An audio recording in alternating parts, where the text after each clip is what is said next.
As Donald Trump's Operation or Project Freedom is off to a disastrous start, Donald Trump has put the elite paratroopers from the 82nd Airborne Division on notice.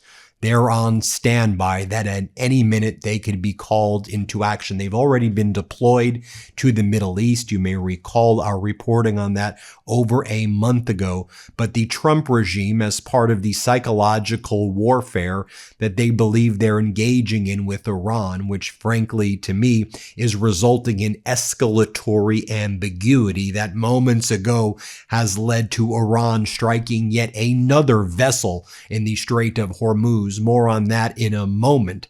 Donald Trump and his regime announced that paratroopers are ready to go. There was a long press conference earlier today with Hegseth and the chairman of the Joint Chiefs, General Kane.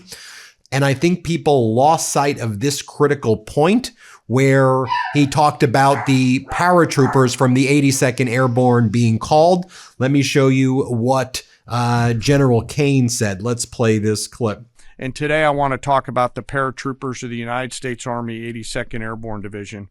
When the president or the secretary need immediate, scalable, and lethal combat power in CENTCOM or elsewhere, the All-American Division answers the call.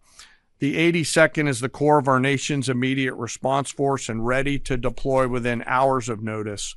These paratroopers are capable of accomplishing any mission in any environment, constantly training, constantly ready to jump from Air Force aircraft into ground combat and seize key terrain if ordered to do so, just like their predecessors did in Sicily and Normandy in World War II, or to secure or enable the follow-on forces to flow into theater as they did in Grenada or Panama. They can. Now, for every action, there's an equal and opposite reaction. Let me tell you what went down shortly thereafter. Another vessel has been attacked in the Strait of Hormuz. We see this right here from the United Kingdom Maritime Operating Service. It's a cargo vessel. We see that from the satellite image. It appears to have also had its engine room destroyed. We see that it's on fire right now. We're waiting to get more data on this, but it does appear another successful Iranian strike.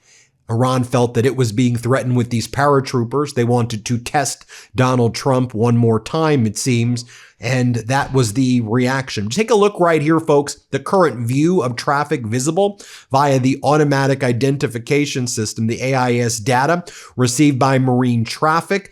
Ain't nothing going out of the Strait of Hormuz right now. Remember earlier today, you had Hegseth and General Kane saying that hundreds of ships were currently being escorted out. Hundreds of ships, they said, were being escorted out, but that's not visibly what we are seeing. What we're seeing more of is, as we're recording this, the UAE's air defenses are currently dealing with missile and drone attacks from Iran. The UAE's air defense are currently dealing with missile and drone attacks. The Ministry of Defense confirming the sound that's being heard in scattered areas are the result of its defense system. MB Ghalibaf, Iran's leader of their parliament, says the new equation of the Strait of Hormuz is in the process of being solidified. The security of shipping and energy transit has been jeopardized by the U.S. and its allies through the violation of the ceasefire and the imposition of a blockade. Of course, their evil will diminish. We know full well that the continuation of the status quo is intolerable for America, while we have not even begun yet. And meanwhile, you have Iran's president, Pezeshkian, say if politics is reduced to power, the result is today's world: chaos, oppression, injustice, and piracy. In our national ethos and religious worldview, power without ethics is hollow. Today, Iran represents ethical, responsible power. Its enemies embody reckless and unchecked force. So it ain't seeming like Iran is backing down. And also, we've learned while all of this is taking place, I think Donald Trump is trying to flex with those elite paratroopers from the 82nd because Iran's foreign affairs minister is now visiting with China, meeting with his counterpart, the foreign minister of China, perhaps Xi Jinping as well. He's definitely meeting with foreign affairs Wang Yi, and they're talking about how they're jointly coordinating everything in advance of Donald Trump arriving in China next week. So what's the response right now by Marco Rubio? Secretary of State Rubio held a press conference moments ago, and in that press conference, he says, Operation Epic Fury is over. We're done with that stage. We've now moved on to Operation Project Freedom. Totally different things, he says. Here, let's play this clip. I think you're linking it. The operation is over. Epic Fury, as the president notified Congress, we're done with that stage of it. Okay, we're now on to this project of freedom. As far as a negotiation is concerned, I think the president's been clear that part of the negotiation process has to be not just the enrichment, but what happens to this material that's buried deep somewhere that they still have access to if they ever wanted to dig it out. That has to be addressed, and that's being addressed in the negotiation. I'm not going to go further on what progress has been made on that topic because I don't want to endanger the negotiations, but suffice it to say that the president and this entire team is aware of the centrality of that question, and that will have to be addressed one way or the other. Now, just a reminder, just so you can see the lies that come from this regime, here's Pete Hegseth earlier talking about how hundreds of ships are leaving the Strait of Hormuz. Let's play it.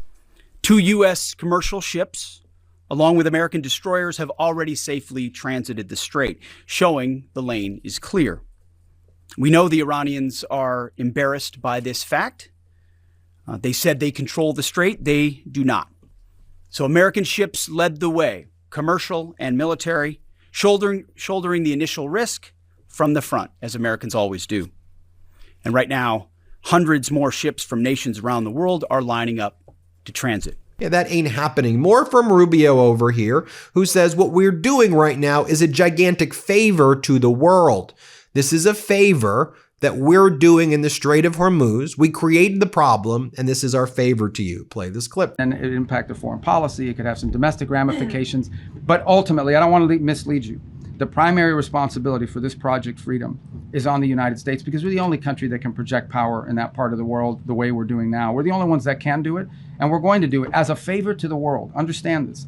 This is a favor to the world because it's their ships that are stranded. It's their fuel supplies that are stranded. By the way, it's there's humanitarian aid destined for different countries in the world that's stranded in the Persian Gulf right now. It's the fertilizer that they need for their food and crops that's stranded in the Persian, not our fertilizer, their fertilizer. So we want to be helpful, and that's why the president stepped forward, because we're the only ones that can. Frankly, we're the only ones that can. So what's the goal of all of this, Rubio? What's the goal? You've got the paratroopers being threatened. We have attacks still happening in the Strait of Hormuz. I guess we're pretending there's a ceasefire to manipulate the markets. So what's going on? What's the goal? Rubio says the goal now, return the Strait of Hormuz back to the way it was before. So now as we move from Epic Fury, that's done, they say, to Project Freedom, Epic Fury was a smashing success because now the Strait of Hormuz is closed. Now Project Freedom is about undoing the damage. Yay, America. Here, play this clip. Actor that enables Iran's sanctions evasion is going to face secondary sanctions exposure and a loss of access to the U.S. financial system. As President Trump has said, and the facts clearly bear out, the United States of America holds all the cards. There is no scenario here in which if they decide to join a ladder of escalation, they wind up getting the last say.